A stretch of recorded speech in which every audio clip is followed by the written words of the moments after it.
मैंने कैसे टेलीग्राम से एक महीने में 30,000 से ज़्यादा रुपये कमाया। और जो मैं बेस्ट बिजनेस मानता हूँ ऑनलाइन में जो आप घर में कर सकते हो वो है ब्लॉगिंग। आज मैं आपको कुछ ऐसे यूनिक ब्लॉगिंग आइडियाज देने वाला हूँ। ब्लॉग पे ट्रैफिक आने के लिए आपका जो पोस्ट आपने लिखा है, एक नया ब्लॉग कैसे बनाएं या फिर उसमें अपना डोमेन नेम कैसे ऐड करें। वो कभी ऐसा काम नहीं करना चाहती थी जिसमें सुबह 9 बजे से शाम 5 बजे तक कठिन परिश्रम करना पड़े। वहाँ कुछ विशेष और असाधारण करना चाहती थी। इसलिए उन्होंने अपने दिमाग को स्थिर किया और बड़े उत्साह के साथ डिजिटल मार्केटिंग की दुनिया में अपने पैर जमाए।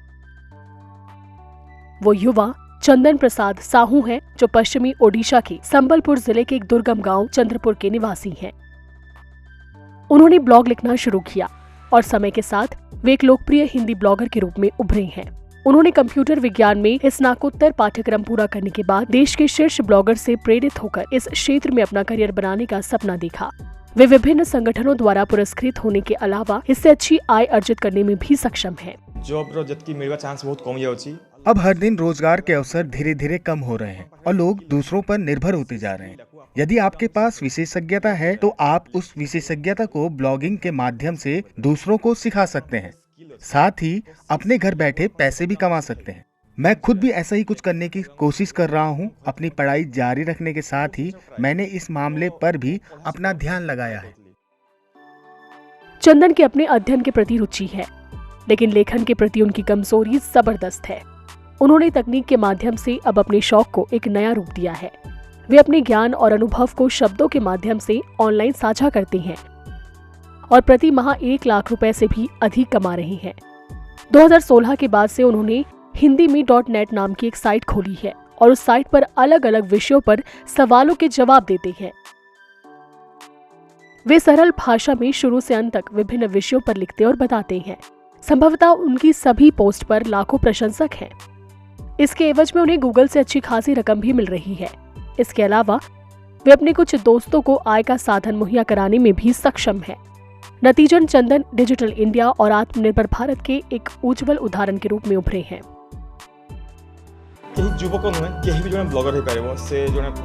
केवल एक युवा ही नहीं बल्कि कोई भी व्यक्ति ब्लॉगर बन सकता है।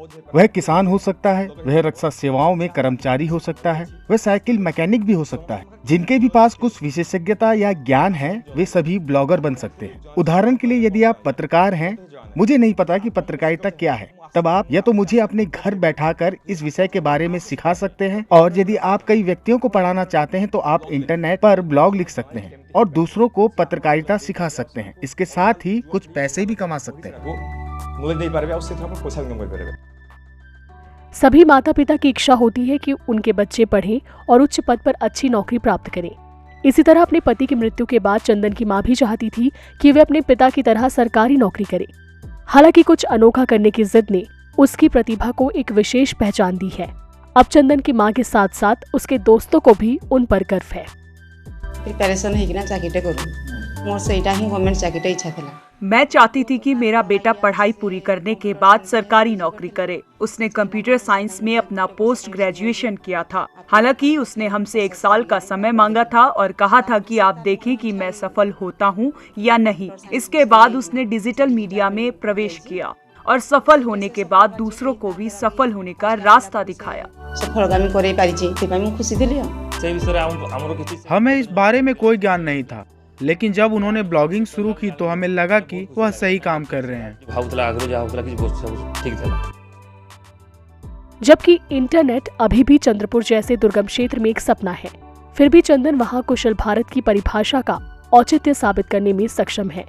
इसके साथ ही उन्होंने ओडिशा के ब्लॉगर लड़के के रूप में एक अच्छी प्रतिष्ठा अर्जित की है, जिससे वे युवा पीढ़ी के लिए प्रेरणा स्रोत बन गए हैं। Bureau report, ETV Bharat. 24 घंटे लगातार खबरें देखने के लिए डाउनलोड करें ईटीवी भारत ऐप।